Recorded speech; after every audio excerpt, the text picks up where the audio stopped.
to invite my dear brother and longtime friend, Neil Goldberg, to share his wisdom with us.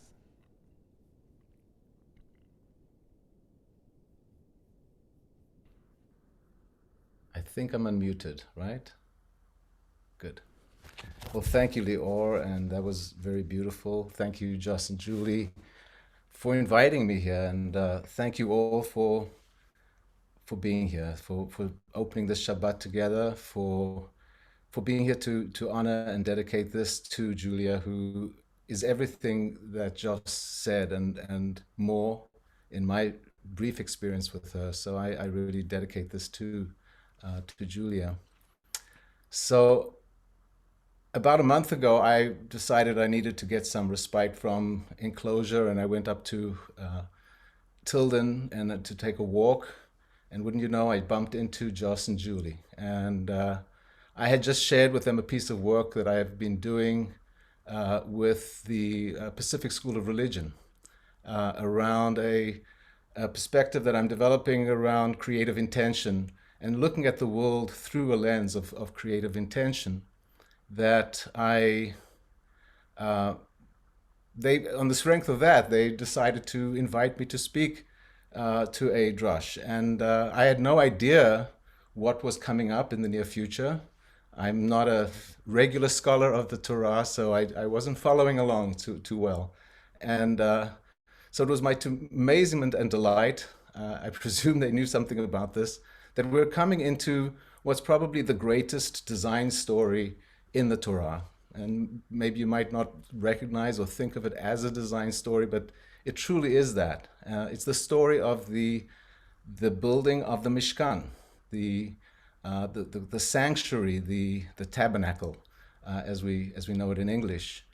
And it's an amazing story. It actually is or more parashot long, 4 parashot long. It started 3 weeks ago with Kitisa, and has continued through the weeks. And here we are, we're actually at the 2 concluding sections called Ve'achel and Pukudei. But I'm going to be speaking to them as a whole.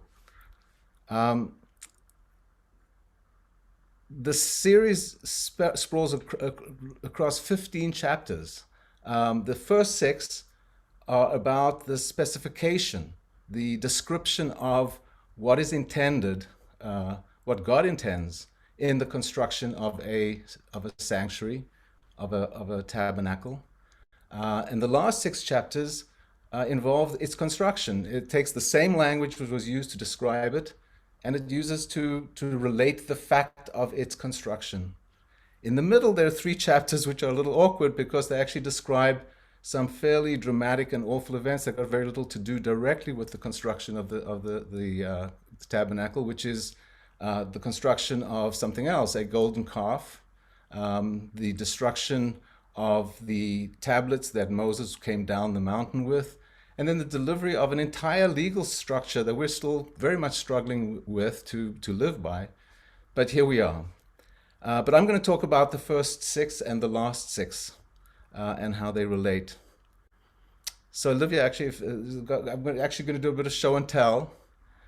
So we really are relating to the physical structure of a construction. The Mishkan is a compound of structures, really. And as you can see here, it's elaborate. It contains many elements. But and every one of those elements is described in great detail by God. So much so that you can see in the next 2 slides that various people have tried to interpret it, and they've managed to get it pretty right. They've got a fairly common interpretation, which is quite amazing. The materials are specified, the colors are specified, the decorations that go on top of the various structures are specified. So down to every little detail is described and specified by God in the delivery to Moses. And the whole section began 3 weeks ago with what we call in the design world a creative brief. And the creative brief is really the intention. What is intended in its construction? And God says, You to Moses, you are to receive the offering for me from everyone whose heart prompts them to give, to make a sanctuary for me, and I will dwell amongst them. Excuse me. So then we're given an amazing amount of detail with an account of each element of what is required to make it and precisely how. But more important than that, or as important than that, we're told exactly who is to create it and what they are to consist of. So from the parasha, then the Lord says to Moses, "See, I have chosen Bezalel, son of Uri, and I have filled him with the Spirit of God, with wisdom, with insight, with knowledge, and with all kinds of skills," take note of that, "for all manner of craftsmanship." And a similar instruction is repeated further down in tonight's parasha, when all of the people, all of the Israelites, are recruited into this project. They're made part of it. You heard at the beginning, they were told to bring what they can with a willingness and with an open heart. And so God says, "V'kol chacham lev bachem yavo'u v'ya'asu et kol asher tziva Adonai." And here we hear the ring of the name that we have, Chochmat HaLev, V'kol Chacham Lev, and let every wise-hearted person amongst you come and make all that the Lord has commanded. More than the skills, more than the craftsmanship, you need a wise heart to be participating in this project of creating a sanctuary for the presence of the divine on earth.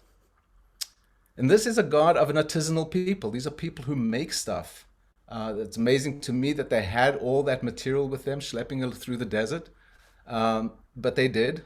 And here we have it. We have the story. It amounts to, in my view, an amazing creation story. Now, we've had other creation stories. What we think of the creation story, we think of God making the world in 6 days. There's a second version of that right afterwards where God makes Adam and Eve in a different way than is described in the first creation story. And the amazing thing is, both of those creation stories where we're created, all of creation is created, the entire universe happens in 2 verses, in two chapters. This one takes 12. There must be something to this. It's pretty important. We had to get it right. So what is it about? And I tried to figure out what that is. And the first indication what it might be about is 3 weeks ago when our beloved Laura Goldman delivered a beautiful, beautiful drush where she drew on the first part of this story. And she gave us a meditation, an opportunity to go inside, to descend into ourselves, into the Mishkan that we hold in our hearts, in our core. A place that we can be quiet and meet with the divine. And then a friend who happens to be here, Susan, who is here, pointed me to Torah, a organization of human rights rabbis who use this story very much as a foundation for their work, which is to build a vision for a world of righteousness and justice. So again, we're taking the word making and using it quite literally.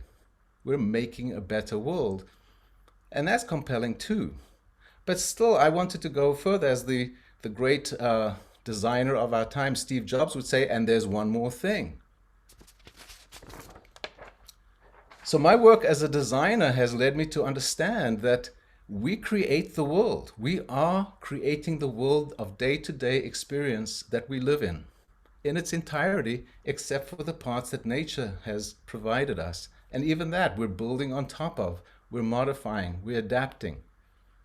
We are the creators of a day-to-day experience in a very real and pragmatic sense. So is the God not telling us here that in doing that, we must do it with the same care, with the same deliberation, with the same detail, attention to detail, and the same love and wise heart that he instructed us to build a tabernacle where he might dwell with us on this plane. And it's not just sanctuaries that we have to create that way, it's everything. If you, wherever you're sitting amidst a world that was created very likely by you. You ate a meal that was created very likely by you or someone you care deeply about, and it was made and designed. It was thought of. We have a story here which consists of the two parts. The one where it was conceived of was 6 chapters, and the next 6 chapters where it was executed. Both are two sides of a coin of creation. And this chapter, this story, this section makes it very clear to us. You don't have to be a professionally trained designer like I am, but you do have to recognize every creative act you make is an act of design, is an act of what I call intentional creativity. So there, what we do in the design world too is we extract principles for creation. And that's very much what drives the design disciplines.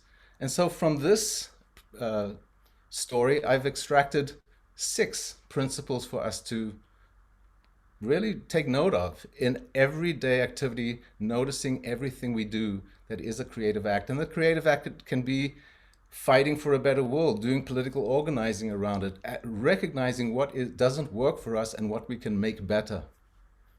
So the first principle is recognize your own creative gifts. That's the first instruction God gives to us. Recognize the gifts. Go find what you have to give. We're all creative beings. We're all designers, every single one of us. And the second is give them willingly. Design, creation is an act of generosity.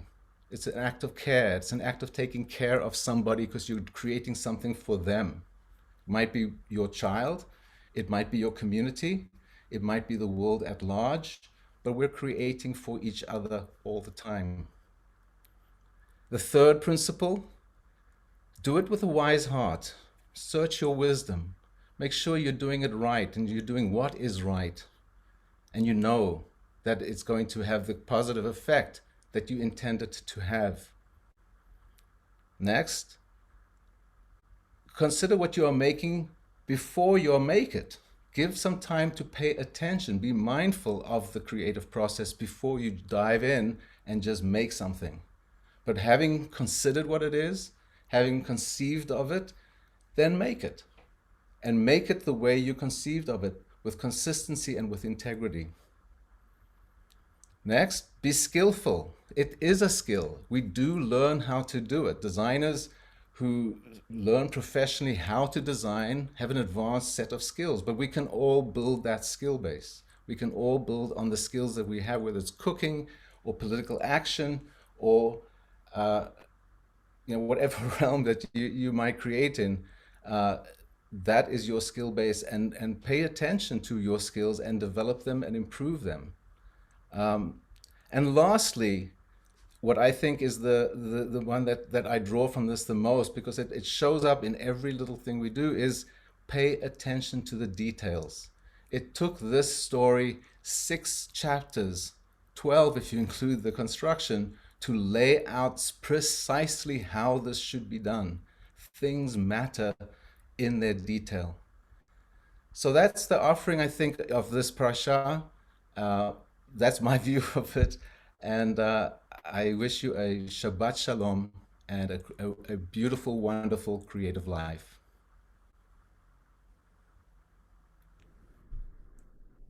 Thank you, Neil.